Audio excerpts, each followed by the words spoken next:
নমস্কার বন্ধুরা, welcome to চৈতিস kitchen. আজকে বানাবো কাশ্মীরি দম আলু। অসাধারণ স্বাদের এই রেসিপিটি প্রথম থেকে শেষ পর্যন্ত দেখতে থাকুন, আশা করি ভালো লাগবে। দেখুন, রান্নার জন্য এখানে আলুগুলোকে আমি ভালোভাবে সেদ্ধ করে খোসা ছাড়িয়ে নিয়েছি। আর এই রান্নাটা আমি নতুন আলু দিয়ে করছি, আপনারা চাইলে নর্মাল আলুতেও করতে পারেন। এবার রান্নার জন্য গ্যাসে কড়াই বসিয়ে দিয়ে দিচ্ছি পরিমাণ মতন সাদা তেল। তেলটা গরম হয়ে যাবার পর এখন সেদ্ধ করে রাখা আলুগুলো আমি ভালো করে ভেজে নেব। যে কোনো আলুর দমেই আলুগুলো লাল করে ভেজে নিলে সেই আলুর স্বাদ হয় অন্যরকম, খেতে খুবই ভালো লাগে। সমস্ত আলুগুলো দিয়ে এখন খুব ভালো করে এগুলো ভেজে নিচ্ছি। এই রান্নাটা করা খুবই সোজা এবং খুব অল্প সময়ের অল্প উপকরণে এটা করে ফেলা যায়। আর এই যে দেখুন, আলুগুলো ভাজা হয়ে গেছে আর এগুলো এখন আমি তুলে নিচ্ছি। আর আলুগুলো তুলে নেবার পর এখন ওই কড়াইতেই ফোড়ন দিয়ে দিলাম গোটা গরম মশলা, এলাচ, লবঙ্গ আর গোটা জিরে। আমি গোটা মশলাটা একটুখানি থেতো করে নিয়েছি, তাহলে এর ফ্লেভারটা বেশ ভালো আসবে। এবার ফোড়নটা কয়েক সেকেন্ড একটু ভেজে নেব।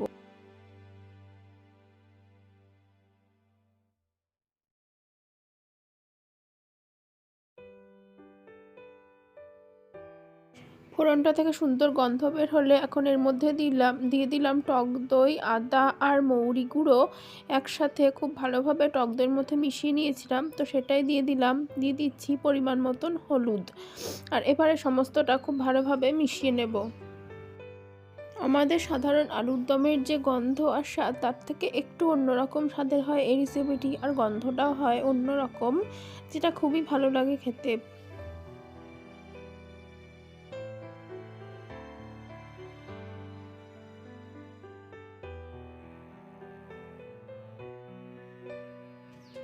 এই মশলাটা খুব ভালোভাবে কষিয়ে নেবার পর এখন এর মধ্যে আমি দিয়ে দিচ্ছি কাজু বাদাম আর কিশমিশ বাটা। কাজু বাদাম আর কিশমিশটা আমি অল্প একটুখানি দুধ দিয়ে বেটে নিয়েছিলাম। আর এখন ওই বাটি ধোয়া জলটা দিয়ে দিলাম, দিয়ে সমস্ত মশলাটা আরও কিছুক্ষণ ভালোভাবে কষিয়ে নেব।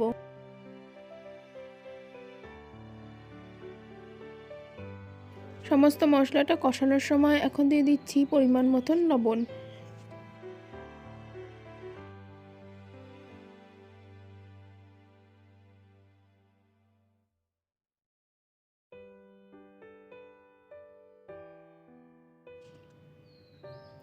আর এবারে কিছুক্ষণ মশলাটা কষানোর পরে এর মধ্যে আমি দিয়ে দিচ্ছি বেশ কয়েকটা চেরা কাঁচা লঙ্কা। এখানে চেরা কাঁচা লঙ্কার পরিবর্তে আপনারা কাঁচা লঙ্কা বাটাও ব্যবহার করতে পারেন, তাতে স্বাদটা আরও ভালো আসবে। দিয়ে দিচ্ছি অল্প একটু লঙ্কার গুঁড়ো। এখানে আমি লাল লঙ্কার গুঁড়োই ব্যবহার করছি, কোনো রকম কাশ্মীরি লঙ্কার গুঁড়ো দিইনি।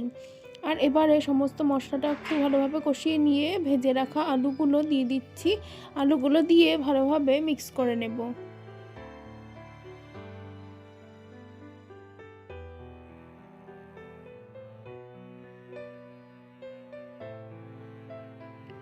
আলুগুলো দিয়ে ভালোভাবে মিক্স করে নিয়ে তারপরে আমি অল্প একটু জল দিয়ে দিলাম। জলটা দিয়ে ভালোভাবে মিক্স করে নেব আলুগুলো। আর এবারে ভালোভাবে ফুটিয়ে নেব।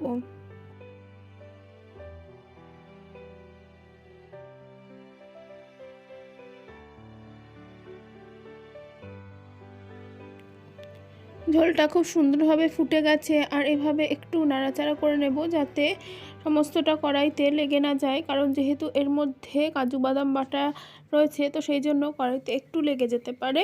তো সেই জন্য বারবার এভাবে একটু নাড়াচাড়া করে নেব।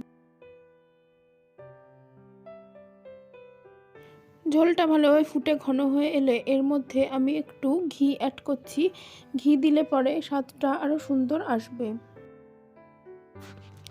আজকের কাশ্মীরি দম আলু একদমই রেডি। ভাত, রুটি, পোলাও যে কোনো কিছুর সাথেই পরিবেশন করতে পারেন। এই রেসিপিটি খুবই ভালো লাগবে খেতে। আর রেসিপিটা যদি ভালো লেগে থাকে তাহলে অবশ্যই ভিডিওতে লাইক দেবেন, কমেন্ট করবেন, আর অবশ্যই আমার চ্যানেলটিকে সাবস্ক্রাইব করে পাশে থাকবেন। ধন্যবাদ বন্ধুরা।